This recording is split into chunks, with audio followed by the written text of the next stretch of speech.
నమస్తే, welcome to Chitragupt. తెలంగాణలో నీళ్ల సమస్యలు రైతులకు మాత్రమే కాదు, ఇప్పుడు విద్యార్థులకు కూడా అవే నీళ్ల సమస్యలు పెద్ద తలనొప్పిగా మారినాయి. చదువుకోవాలనా లేదంటే నీళ్ల కోసం కొట్లాడాలా అనే ఒక దుస్థితి కూడా ఇప్పుడు తెలంగాణలో వచ్చింది. నల్గొండ జిల్లా మహాత్మా గాంధీ యూనివర్సిటీలో గర్ల్స్ హాస్టల్ ఏదైతే ఉందో ఆ హాస్టల్లో విద్యార్థులకు త్రాగునీరు, అదేవిధంగా నిత్యావసర వాడుకోవడానికి నీళ్లు లేక కొన్ని నెలలుగా కూడా వాళ్ళు ఇబ్బందులు పడుతున్నారు. దీని మీద ఎన్నోసార్లు వైస్ ఛాన్సలర్కి కంప్లైంట్ చేసినా కూడా ఎటువంటి ప్రయోజనమే లేనే లేదు. దీనిపై చాలా వరకు కూడా 3-4 నెలల నుంచి వరుసగా ఇటు వైస్ ఛాన్సలర్కి, అదేవిధంగా అక్కడ ఉన్న జిల్లా అధికారుల దగ్గరికి వెళ్ళి మాట్లాడినా కూడా దీని గురించి పట్టించుకునే నాదుడే లేడు.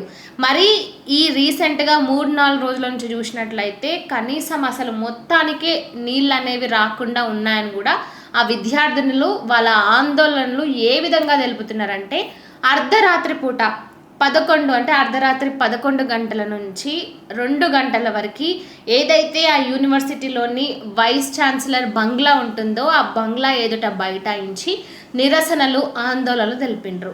అసలు వాళ్ళు అడుగుతున్నది ఏంది? ఒక బేసిక్ నీడ్. ఒక యూనివర్సిటీలో కానీ కాలేజెస్లో కానీ నిత్యావసరానికి వాడుకునే నీళ్లు, తాగడానికి నీళ్లు మాత్రమే కదా వాళ్ళు అడుగుతున్నది. దీని మీద స్పందించిన నాదుడు లేడు, దీని గురించి పట్టించుకున్న అధికారి లేదు. ఎంతసేపు చూసినా ఏదో అప్పటికప్పుడు టెంపరీగా ఏదో ఒకటి మరమ్మతులు చేయించడము, అంతేగాని దానికి ఒక పర్మనెంట్ సొల్యూషన్ అనేది మాత్రం ఇప్పటి వరకు కూడా తీసుకురావడం లేదు.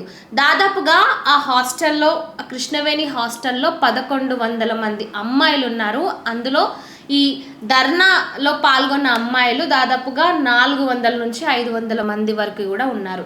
అంటే అమ్మాయిలు అర్ధరాత్రి పూట రోడ్లెక్కి ఈ విధంగా నిరసనలు, ధర్నాలు చేసే అంత దుస్థితి ఇప్పుడు తెలంగాణలో ఉంది. దీని గురించి పట్టించుకునే రెస్పాన్సిబిలిటీ ఎవరిది? తెలంగాణలో ఇటు రైతులకు చూసినా అదే నీళ్ళ సమస్య, ఇప్పుడు విద్యార్థుల విషయంలో చూసినా అదే నీళ్ళ సమస్య. ఒకవైపు తెలంగాణలో నీళ్లు తీసుకురాండి అంటేనేమో నీళ్లు తీసుకురారు. ఉన్న ప్రాజెక్టులు రిపేర్ చేసి ఇటు రైతులకు అన్నిటికీ కూడా సాగుకు, త్రాగడానికి అన్నిటికీ నీళ్లు అందించండి అంటే అవి రిపేర్ చేయరు. ఎంతసేపు మీ స్వలాభాల కోసం, మీ దందాల కోసం ఇటు ఇసుక మాఫియా, ఆ మాఫియా అంటూ మీ స్వలాభాలే చూసుకుంటున్నారు తప్ప ఇక్కడ తెలంగాణ రైతుల గురించి కానీ, విద్యార్థుల గురించి కానీ ఒక్కరైనా ఆలోచిస్తున్నారా? ఈ సమస్యను ఎంతసేపు వైస్ ఛాన్సలర్ దగ్గరికి తీసుకుపోయినా కూడా అసలు దాని గురించి పట్టించుకునే నాదుడే ఆయన కానీ కాదు.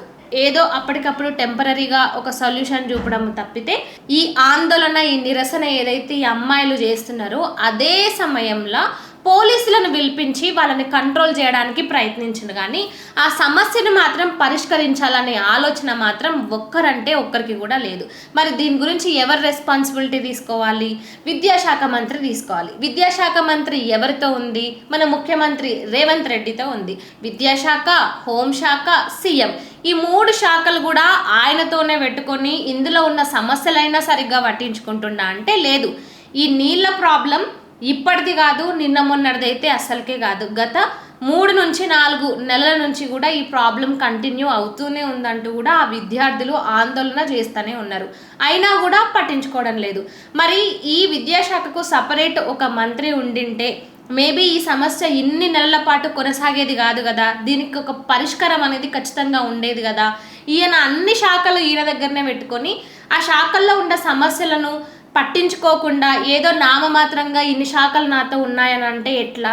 ఇప్పుడు ఈరోజు విద్యార్థులు చదువుకోకుండా నీళ్ళ కోసం రోడ్లెక్కి ధర్నాలు చేసేంత దుస్థితి వచ్చింది. మరి ఇలాంటివి రేపు ఇంకా పెరిగే అవకాశం కూడా ఉంటుంది. ఎందుకంటే యూనివర్సిటీలలోనే ఇలాంటి నీటి సమస్య ఉందంటే మరి మిగతా ప్రభుత్వ కాలేజీలు, హాస్టళ్ళు అందులో చూసుకుంటే మరి అక్కడ పరిస్థితి గురించి ఎవరు మాట్లాడాలి? మరి ఈ సమస్యల గురించి ఇప్పటికైనా పట్టించుకుంటే బాగుంటుంది. ఎందుకంటే విద్యార్థినులు, ముఖ్యంగా ఆడపిల్లలు, అమ్మాయిలు అర్ధరాత్రి రోడ్లెక్కి మరి ధర్నాలు, నిరసనలు చేసేంత దుస్థితి రావడం ఎంతవరకు కూడా కరెక్ట్ కాదు. ఒక పక్క వాళ్ళు చదువుకునే పుస్తకాలు చేతిలో పట్టుకోవాలా, లేదంటే బకెట్లు పట్టుకొని ధర్నాలు చేయాలా?